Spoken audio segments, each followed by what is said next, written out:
Ikuti keseruan kelompok kami yuk! Jadi, penelitian yang sedang kami kaji adalah 1. Bagaimana penerapan ESG pada perusahaan logistik.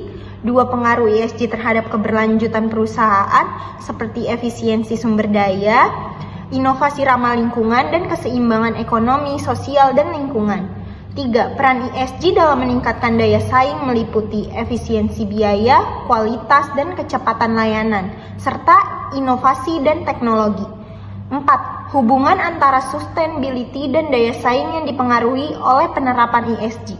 Jadi, intinya dari proyek ini adalah melihat ESG bukan hanya karena sebagai kepatuhan, tetapi sebagai strategi manajemen dan keuangan untuk memperkuat keberlanjutan dan keunggulan bersaing perusahaan logistik.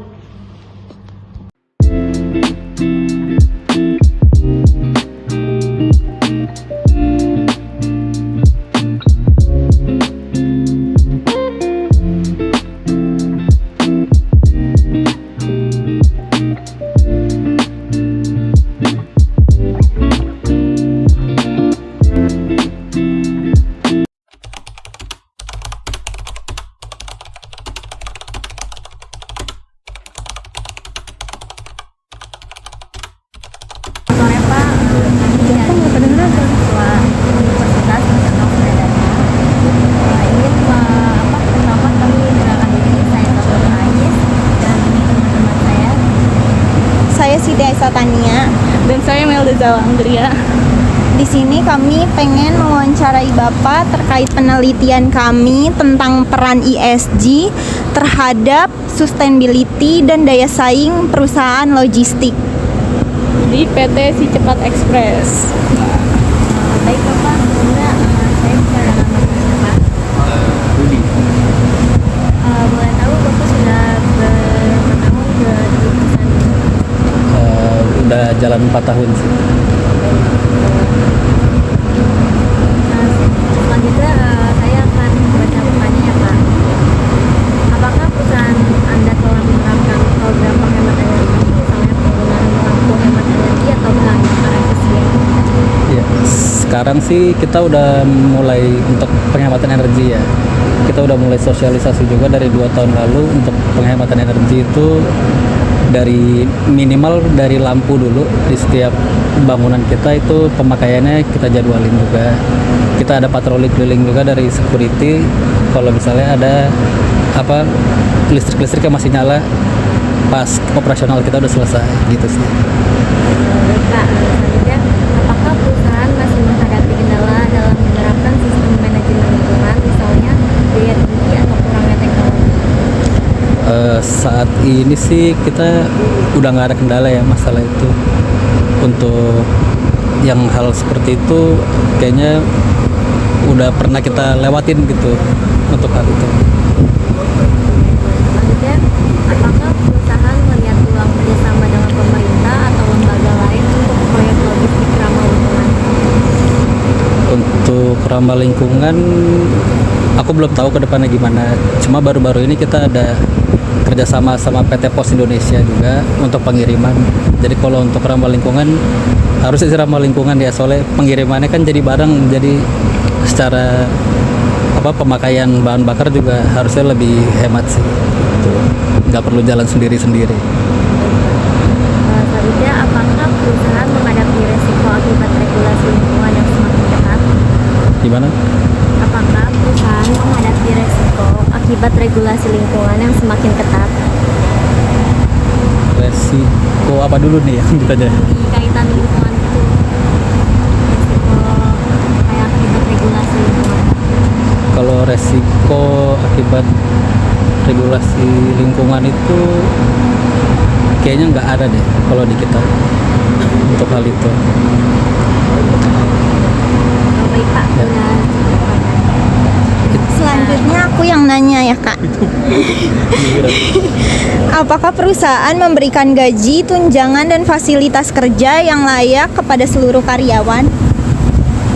Untuk gaji sendiri di sini tergolong layak ya, atau bisa dibilang lebih lah ya, tergantung orang juga sih. Cuma untuk minimal sendiri udah cukup sih. Apakah komunikasi internal antara manajemen dan karyawan belum optimal? Untuk sampai dengan saat ini sekarang tergolongnya udah optimal karena kita juga ada acara town hall karyawan di setiap bulannya, jadi semuanya tahu update masalah perusahaan dan program-program yang dijalankan dari perusahaan. Apakah peningkatan kesejahteraan dan pelatihan karyawan dapat meningkatkan loyalitas dan produktivitas kerja? Gimana tuh Bu? Apakah peningkatan kesejahteraan dan pelatihan karyawan dapat meningkatkan loyalitas dan produktivitas karyawan? Kalau peningkatan kesejahteraan sih udah pasti ya. Kalau untuk apa tadi satu lagi? Loyalitas. Loyalitas ya itu tadi aku bilang, kalau semakin meningkat harusnya karyawan harusnya berbanding lurus sih sama itu loyalitas sama kesejahteraan. Apakah perusahaan menghadapi resiko reputasi jika terjadi kecelakaan kerja atau ketidakadilan terhadap karyawan? Ya pasti ada kalau itu.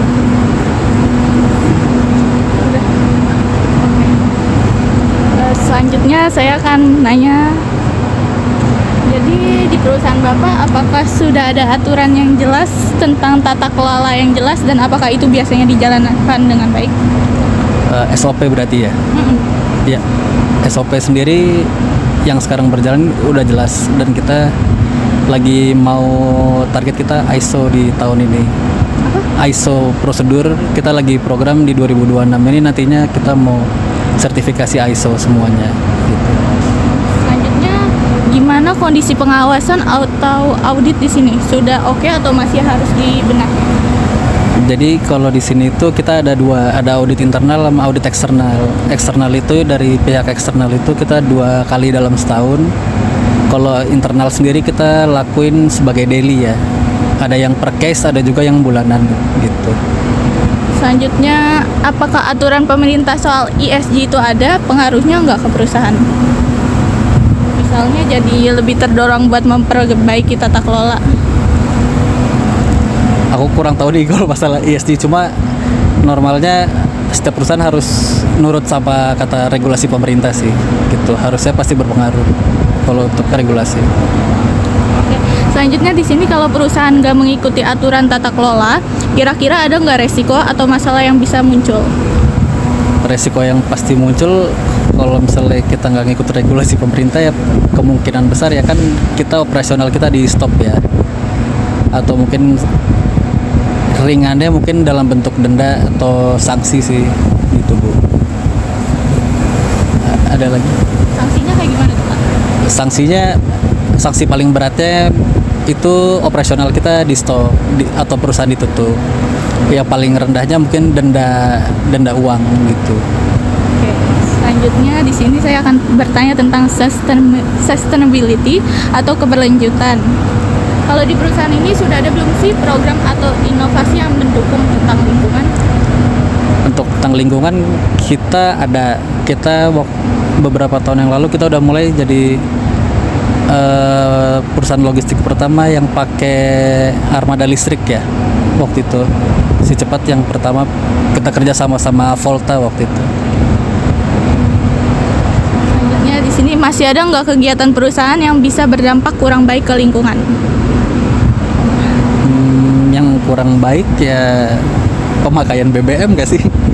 Kan semakin banyak kita operasional, kita semakin besar kan pemakaian BBM semakin besar gitu sih. Menurut Bapak, tren ekonomi hijau yang lagi berkembang sekarang ini membuka peluang baru atau enggak buat perusahaan? Yang pasti buka peluang baru ya. Soalnya kan kalau misalnya tren keuangan kita sedang hijau gitu ya, otomatis kan daya beli masyarakat juga makin besar ya. Apalagi logistik kan sekarang kan ketergantungan sama e-commerce ya. Nah, otomatis daya beli meningkat, e-commerce juga makin tinggi, paket makin banyak sih gitu. Gimana perusahaan melihat pesaing yang sudah lebih dulu terus menerapkan praktik keberlanjutan jadi tantangan nggak? Gimana Bu? Gimana perusahaan melihat pesaing yang sudah ada terlebih dahulu menerapkan praktik keberlanjutan. Jadi tantangan nggak? Oh ya, di sini juga kita kalau itu kayak setiap perusahaan ada sih ya. Cuma mungkin penerapannya yang berbeda-beda. Apa namanya? Kalau di Toyota namanya Kaizen ya, kalau nggak salah. Itu perbaikan berkelanjutan. Jadi setiap tahunnya kita selalu ada evaluasi buat perbaikan di tahun berikutnya sih, kurang lebih gitu. Siapa? Selanjutnya pertanyaan daya saing, yaitu apakah perusahaan mampu memberikan layanan logistik yang cepat, tepat waktu, dan berkualitas tinggi? Udah pasti ya, soalnya kita untuk monitoring SLA itu Service Level Agreement itu kita selalu mantau tiap hari, dan itu juga kita udah ada keterkaitan juga sama seller kita juga kerjasama itu buat durasi waktu pengiriman itu kita ketat banget sih kalau di situ. Apakah perusahaan masih bergantung pada sistem manual dalam proses logistik? Nggak, di sini udah by sistem semua, udah nggak ada yang manual. Udah digital semua. Apakah pertumbuhan e-commerce mampu membuka peluang peningkatan volume logistik nasional? Udah pasti kalau itu. Udah pasti bantu meningkatkan sih kalau itu. Apakah perkembangan teknologi yang sangat cepat membuat sistem perusahaan menjadi tertinggal? Kalau di si cepat sendiri kita sistemnya develop sendiri, jadi nggak ketergantungan sama pihak ketiga. Jadi sistem yang kita develop ini benar-benar yang emang kita butuhin di perusahaan sih, kurang lebih gitu. Baik. Sekian. Baik, cukup sekian wawancara dari kelompok perusahaan logistik. Apa lagi? Terima kasih. Terima kasih. Nah, hasil penelitian proyek kami pada perusahaan logistik menghadapi tantangan emisi karbon, regulasi lingkungan, dan persaingan yang ketat, sehingga dituntut untuk menerapkan strategi berkelanjutan. Penerapan ESG juga meliputi aspek lingkungan, sosial, dan tata kelola. Terbukti berjalan baik dan mendorong efisiensi sumber daya serta inovasi ramah lingkungan. Implementasi ESG juga meningkatkan daya saing melalui efisiensi biaya, kualitas layanan, dan pemanfaatan teknologi. Dampaknya, kinerja perusahaan menjadi lebih berkelanjutan, adaptif, serta dipercaya pelanggan dan investor. Untuk menjaga keberlanjutan tersebut, diperlukan evaluasi dan perbaikan ESG secara berkala.